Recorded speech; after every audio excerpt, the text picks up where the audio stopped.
Hey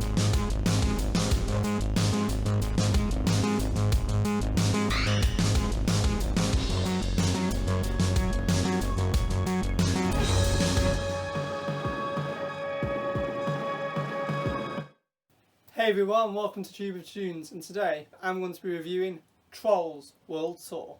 Right, so I set up this whole little set thing to do the review, and then Missy just decided to sit right where I was going to sit, so I messed up the set, but she's going to be joining us for this review, aren't you? Hello. Yeah, she's shy, Okay, so this is going to be a spoiler-free review, so don't worry if you've not seen the film yet. I won't be spoiling any of the main parts of the film.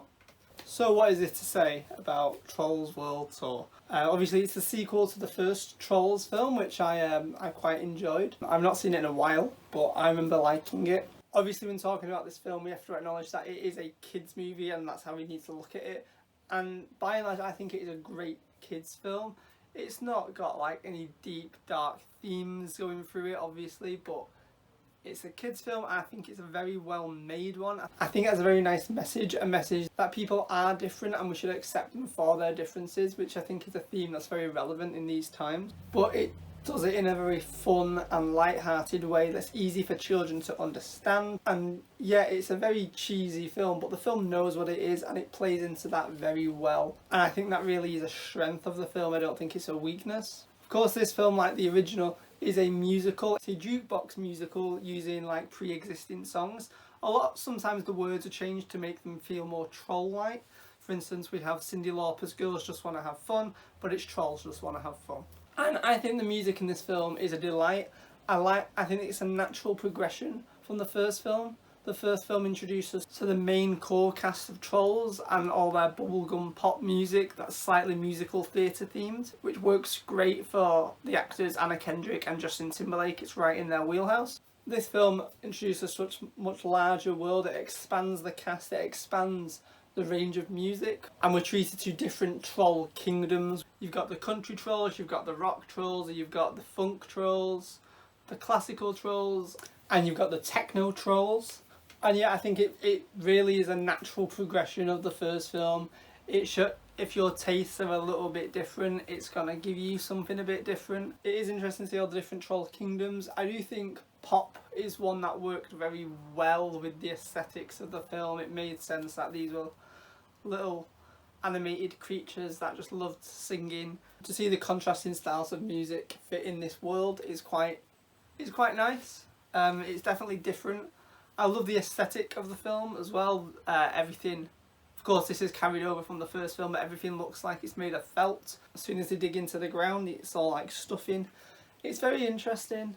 It looks nice. Again, it's carried over from the first film, but I like the way they implemented it in this film with certain details like that. The lead two characters in this film are played by Anna Kendrick and Justin Timberlake, and I think both do a great job. The style of music that most of the time they sing definitely suits Anna Kendrick's voice a lot better. She has a very wide range when it comes to singing. Justin Timberlake, when he had his solos, I feel like his singing ability was really able to come to the front. However, some of the group numbers, he didn't sound bad in them, but you could just tell those weren't songs that were necessarily suited towards his voice. However, it wasn't too distracting and he still sounded fine.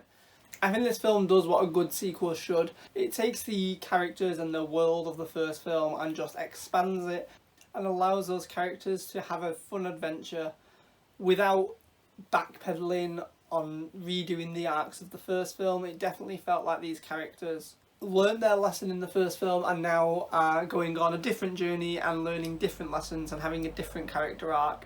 I do think it worked really well. It's interesting, I do think Justin Timberlake's character, Branchy, had a slightly similar arc to Kristoff's arc in Frozen 2.